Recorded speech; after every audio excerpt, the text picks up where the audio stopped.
There was once a governor of Massachusetts by the name of Christian Herter. It was re-election time, and he was working hard on the campaign trail. At the end of the day he came back, very tired and very hungry. So he stopped at a church picnic. He didn't make a speech there, didn't introduce himself. He just stepped right into the food line. When he got to the lady dishing out the food, she put into his plate one piece of chicken. The governor said, "Ma'am, I'm famished. Can you give me more than this one piece?" She said, "No, that's the rule. One piece of chicken per person." Exasperated and hungry, he said, "Do you know who I am? I am the governor of this state." The woman replied, "And do you know who I am?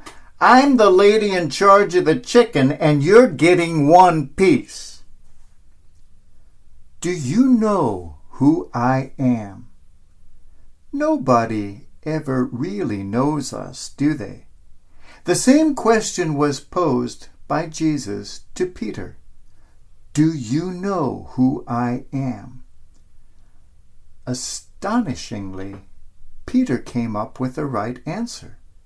You are the Christ, the Son of the living God.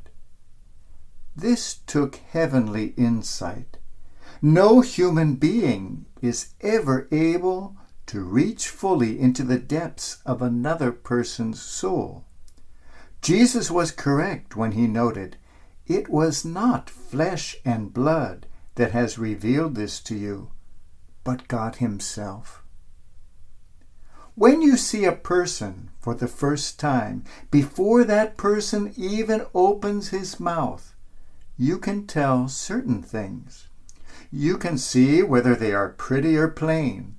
You can see whether they are young or old, unless they're a wealthy woman, and then there is some question. And sometimes you can even tell before they open their mouth whether they are smart or dumb. You can tell some things about a person at first glance, but you can't fully know that person. Even after living with someone for a long time, we don't really know the person. We get glimpses, but glimpses only. There are people who have been married for 30, 40, 50 years who seem to know each other less and less with every passing day. We never really know one another.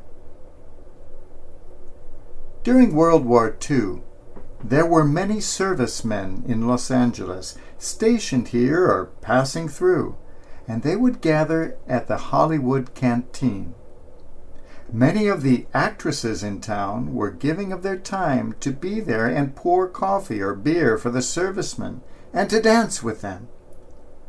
Joan Crawford was dancing one night with a serviceman. He looked at her and said, "You look an awful lot like Joan Crawford. Whatever happened to her?"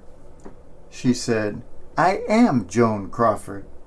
He said, "Whatever happened to you?" That's the question we ask one another after many years of a relationship.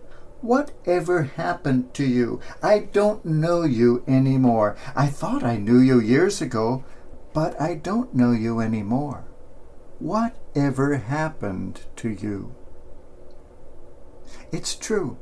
We don't know one another, and that makes us lonely, frustrated people. In our loneliness, in our pain, in our frustration, our soul is longing to cry out as Jesus did, "Do you know who I am? Do you care?" The answer, of course, is that nobody really knows exactly who we are. There are times when we ourselves try to prevent others from knowing who we are. We don't really want people to know us the way we are. Fishermen are notorious for exaggerating. Mark Twain loved fishing. Once he went to Maine for a 3-week fishing vacation. It was long past the legal fishing season there, So he was basically a poacher. On the train back to New York, he was talking to a man in the lounge car, boasting about all the big fish he had caught. The man seemed to be getting irritated rather than impressed. Mark Twain asked, "Who are you?" The man said, "I am the state game warden, and who are you?" Mark Twain quickly replied, "I am the biggest liar in the whole country."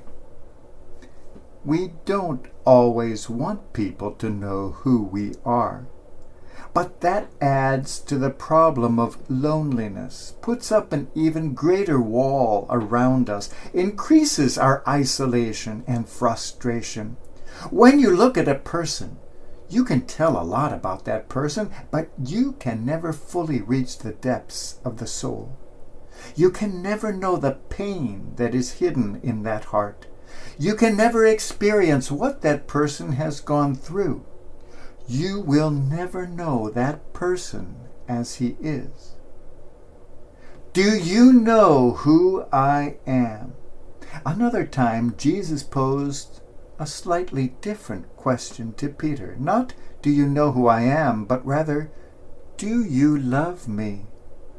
3 times he posed that question, and once again Peter came up with the right answer.